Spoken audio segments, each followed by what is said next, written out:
Hello guys, അങ്ങനെ Germany Ecuador മത്സരം കഴിഞ്ഞിരിക്കുകയാണ് ഗൈസ്. ഇത് ഗ്രൂപ്പ് ഘട്ടത്തിലെ ഏറ്റവും വലിയ അട്ടിമറികളിൽ ഒന്നായിരുന്നു. ഇതിനകം ഗ്രൂപ്പിൽ ഒന്നാം സ്ഥാനം ഉറപ്പിച്ച ജർമ്മനിയെ ജീവൻ മരണ പോരാട്ടത്തിനിറങ്ങിയ ഇക്വഡോർ 2-1 വീഴ്ത്തി. അതിലൂടെ ഇക്വഡോർ ലോകകപ്പിൻ്റെ നോക്കൌട്ട് റൗണ്ടിലേക്ക് ചരിത്ര നേട്ടത്തോടെ മുന്നേറി. മത്സരം ആരംഭിച്ച് അധികം വൈകാതെ തന്നെ ജർമ്മനി ലീഡ് സ്വന്തമാക്കി. വെറും തുടക്ക മിനിറ്റുകളിൽ തന്നെ ലിറോയ് സാനെ വലകുലുക്കി. അതിന് വഴിയൊരുക്കിയത് അതിഗംഭീരമായി പാസ് നൽകിയ ഫ്ലോറൻ വിറ്റ്സ് ആണ്. തുടക്കത്തിൽ തന്നെ ലീഡ് നേടിയ ജർമ്മനി പതിവ് പോലെ മത്സരം നിയന്ത്രിക്കുമെന്നാണ് എല്ലാവരും കരുതിയത്. പക്ഷേ ഇക്വഡോർ കീഴടങ്ങിയില്ല. മിഡ്ഫീൽഡിൽ മോസിസ് കസീഡോ നടത്തിയ കഠിന പോരാട്ടവും പെഡ്രോ വിറ്റയുടെ മികച്ച ബിൽഡപ്പും ടീമിന് ആത്മവിശ്വാസം നൽകി. അധികം വൈകാതെ തന്നെ യുവതാരം നിൽസൺ അങ്കൂലോ ജർമ്മൻ പ്രതിരോധത്തെ കബളിപ്പിച്ച് മനോഹരമായ ഷോട്ടിലൂടെ സമനില ഗോൾ നേടി.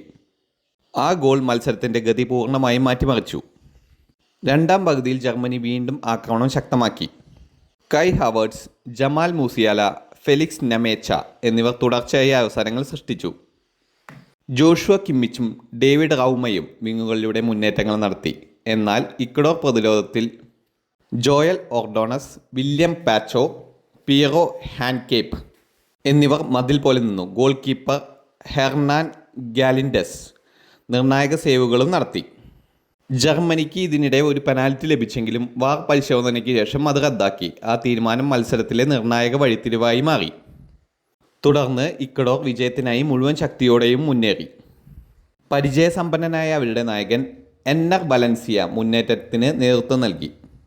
ഒടുവിൽ ഒരു കോർണറിൽ നിന്ന് കെവിൻ റോഡ്രിഗസിൻ്റെ ഹെഡർ ഫ്ലിക്കിൽ നിന്ന് ബോൾ ലഭിച്ച ഗോൺസാലോ പ്ലാറ്റ അത് മനോഹരമായി ഗോളാക്കി മാറ്റി. ആ ഗോൾ തന്നെയായിരുന്നു ഇക്വഡോറിനെ നോക്കൌട്ട് റൗണ്ടിലേക്ക് എത്തിച്ച ചരിത്ര നിമിഷം. അവസാന മിനിറ്റുകളിൽ മാനുവൽ ന്യൂയർ മുന്നിൽ നിന്ന് കളി പുനരാരംഭിക്കാൻ ശ്രമിച്ചെങ്കിലും ഇക്വഡോറിൻ്റെ പ്രതിരോധം പിഴച്ചില്ല. ജൊനാഥൻ ടാ, ആന്റോണിയോ റൂഡിഗർ എന്നിവർ അവസാനം വരെ പോരാടിയെങ്കിലും സമനില കണ്ടെത്താൻ ജർമ്മനിക്ക് കഴിഞ്ഞില്ല. പരാജയം നേരിട്ടെങ്കിലും ജർമ്മനി ഗ്രൂപ്പ് ഇയിലെ ഒന്നാം സ്ഥാനക്കാരായി നോക്കൌട്ട് റൗണ്ടിലേക്ക് മുന്നേറി. എന്നാൽ ഈ തോൽവി അവരുടെ പ്രതിരോധത്തിലെ ചില ബലഹീനതകൾ തുറന്നുകാട്ടി. മറുവശത്ത് ഇക്വഡോർ ഈ വിജയം കൊണ്ട് ലോകത്തിന് വ്യക്തമായ സന്ദേശം നൽകി. അവർ വെറും പങ്കെടുക്കാനല്ല, അത്ഭുതങ്ങൾ സൃഷ്ടിക്കാനായിട്ടാണ് വന്നിരിക്കുന്നത് എന്നുള്ള സൂചനയാണ് അവർ നൽകിയത്. ഈ മത്സരത്തിൽ ജർമ്മനിക്ക് ഏറ്റവും കൂടുതൽ നഷ്ടമായത് പ്രതിരോധ നായകനായ നിക്കോ ഷ്ലോട്ടർബാക്കിനെയാണ്. പരിക്കിനെ തുടർന്ന് അദ്ദേഹത്തിന് കളിക്കാനായില്ല. അതിൻ്റെ ആഘാതം ജർമ്മൻ ഡിഫൻസിൽ വ്യക്തമായി കാണാനായി.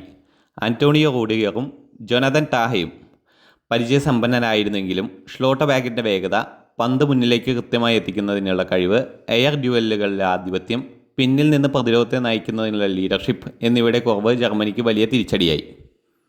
പ്രത്യേകിച്ച് ഇക്വഡോറിൻ്റെ വേഗമേറിയ കൗണ്ടർ അറ്റാക്കുകളും Nilson Angulo, Gonzalo Plata, Enner Valencia എന്നിവരുടെ മുന്നേറ്റങ്ങളും തടയുന്നതിൽ ജർമ്മനി പലപ്പോഴും ബുദ്ധിമുട്ടി. ഷ്ലോട്ടർബാക്ക് ഉണ്ടായിരുന്നെങ്കിൽ പ്രതിരോധം കൂടുതൽ ഉറച്ചതാകുമായിരുന്നു എന്നും മത്സരം വേറൊരു തരത്തിലേക്കും നീങ്ങുമായിരുന്നു എന്നും ഫുട്ബോൾ നിരീക്ഷകർ വിലയിരുത്തുന്നു. എന്നാൽ കഴിഞ്ഞ മത്സരത്തിൽ പരിക്കുപറ്റി പുറത്തുപോയ അദ്ദേഹത്തിന് ലോകകപ്പ് വരെ നഷ്ടമായേക്കാം എന്നാണ് റിപ്പോർട്ടുകൾ സൂചിപ്പിക്കുന്നത്. അവസാനമായി പറയുകയാണെങ്കിൽ ലോകകപ്പിൽ വലിയ പേരുകൾ മാത്രം മതിയാകില്ല. ഹൃദയത്തോടെ പോരാടുന്നവരാണ് ചരിത്രം സൃഷ്ടിക്കുന്നത്. ജർമ്മനിയെ ഞെട്ടിച്ച ഇക്വഡോർ ഇനി നോക്കൌട്ടിൽ എന്ത് അത്ഭുതം കാട്ടും? കാത്തിരിക്കാം. കൂടുതൽ വാർത്തകൾക്കും വിശേഷങ്ങൾക്കുമായി ഈ ചാനൽ ഇപ്പോൾ തന്നെ സബ്സ്ക്രൈബ് ചെയ്യുക.